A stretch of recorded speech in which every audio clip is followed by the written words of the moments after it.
Pozostanę jeszcze na chwilę w tematyce Keychrona i przy okazji odpowiem częściowo na Wasze oczekiwania. A jakie one są? A żebym sprawdził Keychrona Q2, czyli swoistą klawiaturę premium tego producenta w zakresie kompaktów. No i pytanie, czym różni się premium od Keychrona względem, dajmy na to, premium Razera czy też Corsera? No przede wszystkim to niewielkie maleństwo waży ponad 1600 gramów, a to dopiero początek.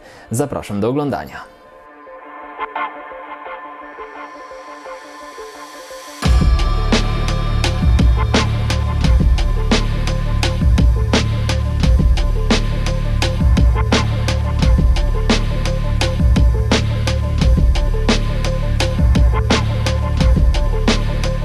Q2 to trochę inny segment klawiatur Keychrona. W zakresie strony producenta jest bowiem traktowana jako custom, chociaż można ją zakupić zarówno w postaci kitu, pozbawionego switchy i nakładek, jak również mówiąc o komplecie, którym zajmiemy się dzisiaj. Przy czym, skoro jest to custom, to sobie odrobinę pokombinujemy pod koniec odcinka. Cena za ten rarytas to 799 zł i już w tym momencie nie skłamię, jeżeli powiem, że jest to cena absolutnie adekwatna, patrząc na stosunek ceny do jakości. Zestaw także jasno wskazuje, że nie mówimy o klawiaturze, która miałaby stale odpoczywać w tej formie na biurku. Poza kablem z przejściówką, który jest znacznie lepszy jakościowo niż w serii K, papierologią i dodatkowymi nakładkami są także gaskety, śrubokręt, imbus, kick-up puller, no i switch puller.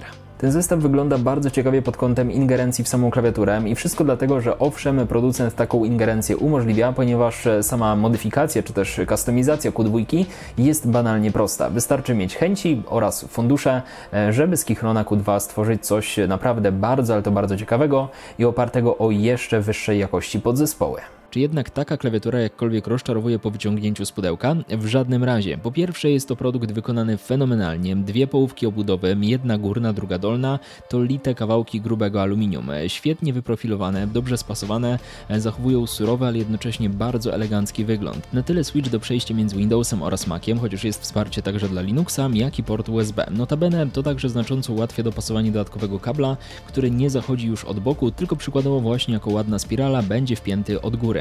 Bezprzewodowość, no niestety nie tutaj, jest to klawiatura wyłącznie przewodowa. Tak samo próżno szukać dopasowania kąta nachylenia, jest to urządzeniem osadzone na 4 gumowych stoperach z predefiniowanym ułożeniem względem dłoni. Jest ono optymalne, jak mam być szczery, ani razu nie poczułem potrzeby dodatkowego uniesienia sprzętu. Swoją drogą przy tej wadze Q2 jest nie do ruszenia, stabilna jak diabli. I skoro już jesteśmy na spodzie, widzicie też 8 złotych śrub, które zespalają cały korpus. A jak to wygląda od góry? Już tłumaczę. Przede wszystkim znowu kłania się dosyć kompaktowa forma 65% w layoutie Exploded, gdzie klawisze kierunkowe, Insert, Del i Home są oddzielone od głównej sekcji 5-rzędowej.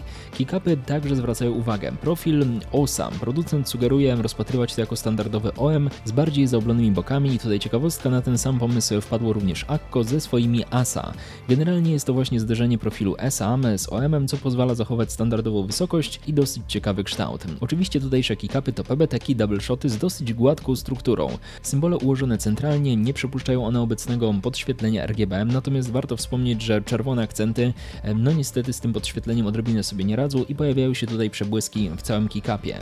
Nie ma też jasno wskazanych skrótów. Co prawda na klawiaturze mamy ich masę, ale zostały skrzętnie ukryte. Wszystko w imię estetyki. Niemniej właśnie dlatego na prawo od spacji dzieje się kilka zmian. Owszem, po lewej mamy Control, Options bądź Windowsa, no i Alta lub Command. Z kolei na prawej części domyślnie jest Command, a obok niego FN1 i FN2. Po przejściu na system Windows poprzez Switcha Command to Alt, z kolei FN1 plus numery to multimedia typu odtwarzacz audio, podświetlenie, mój komputer czy ciszej głośniej. Parując numery z FN2 dostajemy klawisze od F1 do F12. Dodatkowo kolejne atrakcje rozkładają się już na zakres przycisków poniżej i tutaj uprzedzam, warto po prostu poczytać instrukcję.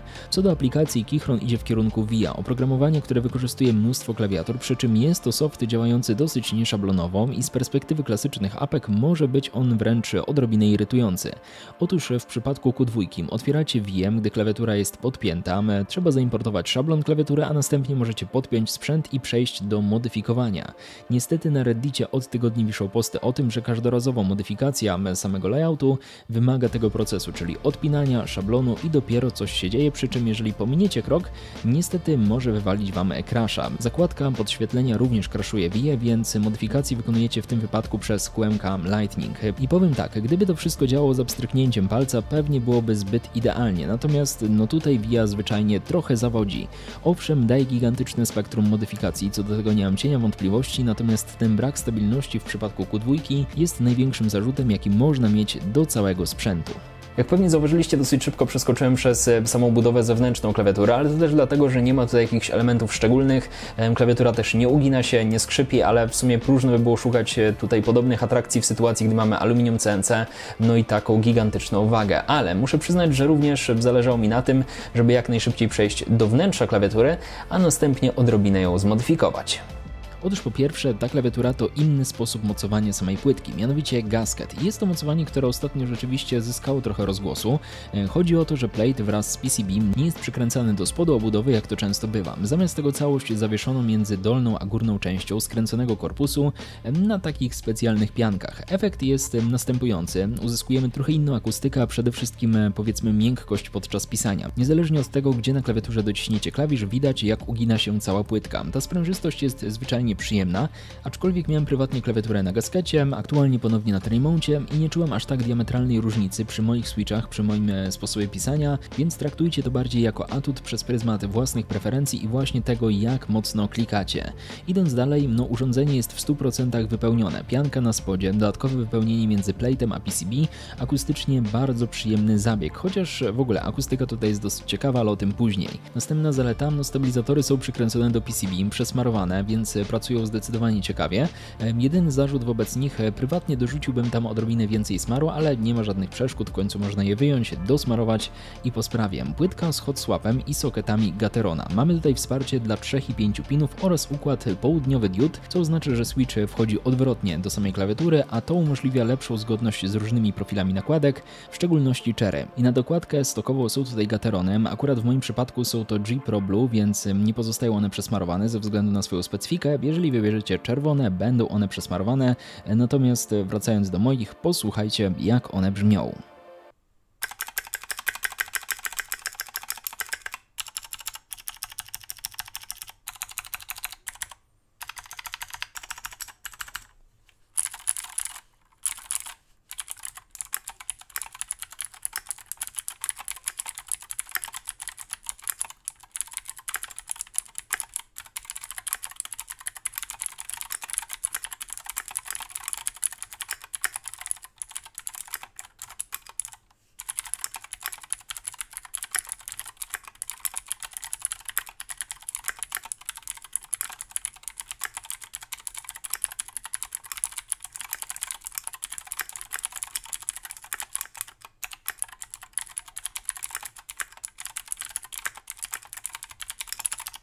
Klawiaturę domyślnie mogliście usłyszeć i trzeba podkreślić, że klik na tym switchu, którym u mnie akurat wylądował, pozostaje co prawda pozbawiony jakiegoś rezonansu, ale dosyć wysoki, szczególnie w zakresie spacji. Nie uświadczycie w tym konkretnym zestawieniu pewnej głębi, co nie znaczy, że jest to brzmienie złe, wręcz przeciwnie, bardzo sympatyczne patrząc na tą konkretną konfigurację, jest to klik zwyczajnie satysfakcjonujący pod palcem z wyraźnym feedbackiem. No ale teraz pobawmy się lekko. Wyrzućmy tutejsze Gaterony, zastąpimy je liniowcami, do tego stabilizatory, również się ich pozbędę na rzecz Duroków V2, czyli bardzo popularnych stabilizatorów PCB. No i nakładki. Zamienimy je na coś powiedzmy innego.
Tak oto przed nami staje zupełnie inny sprzęt i poniekąd o to w Kichronie Q2 chodzi. Mógłbym oczywiście mówić, jak ta klawiatura sprawdza się stricte w grach i tak dalej, ale no spisuje się ona po prostu dobrze, jest stabilna zresztą i natura też będzie trochę inna.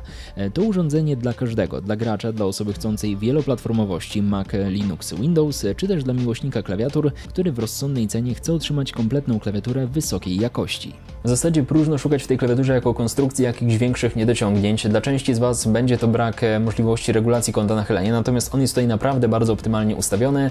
Z mojej perspektywy ewidentnie warto dorzucić do niej podpórkę pod nadgarstki, natomiast cała reszta, no jest to aluminium, są to bardzo, ale to bardzo solidne komponenty bazowe, na których w przyszłości można kreować jeszcze ciekawszą konstrukcję. Nie ma tutaj żadnego gamingowego podświetlenia, gamingowego designu, ale z drugiej strony nigdy nie była komunikowana jako klawiatura gamingowa, co nie znaczy, że do gier się nie nada, wręcz przeciwnie. Moim zdaniem spisze się w takim środowisku przefantastycznie ze względu na swoją kulturę pracy, stabilność, precyzję.